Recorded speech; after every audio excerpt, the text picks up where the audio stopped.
This video is an installation tutorial for Holykell customized fuel level sensor HPT621. The tools used include electric drill, 22 to 25 mm metal hole saw, a hex screwdriver bit, needle nose pliers, a measuring tape, electrical tape, hex flange screws, a 17 to 20 mm adjustable wrench, automotive sealant, tissues, a sensor flange and gasket, and the fuel level sensor HPT621. Before installation, first use a measuring tape to measure the height of the fuel tank. Use the measuring tape again to confirm the length of the sensor. This prevents the sensor from being too long to install after drilling.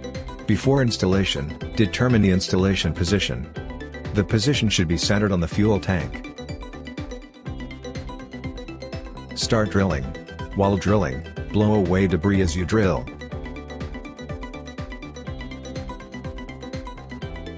When the drill bit is about to penetrate through, slow down and use a gentle rocking motion to drill through one side first. After drilling through one side, use needle nose pliers to remove the metal fragments. Be careful during removal. Do not let any fragments fall into the fuel tank.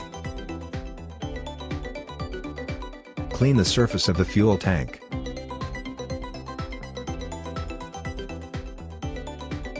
Apply a circle of sealant along the edge of the flange gasket. Do not apply too much sealant. Excess sealant may overflow into the drilled hole. Apply sealant to the flange in the same way.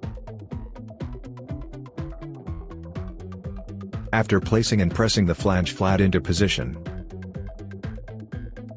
check whether any sealant has overflowed into the hole. If sealant has entered the hole, use your finger or tissue to clean it out. Tighten the screws securely. Insert the fuel probe into the tank through the hole. After the screws are fastened, use an open-end wrench to tighten the sensor. Finally, apply a circle of sealant around the screws and along the edge of the flange as an extra precaution against leakage.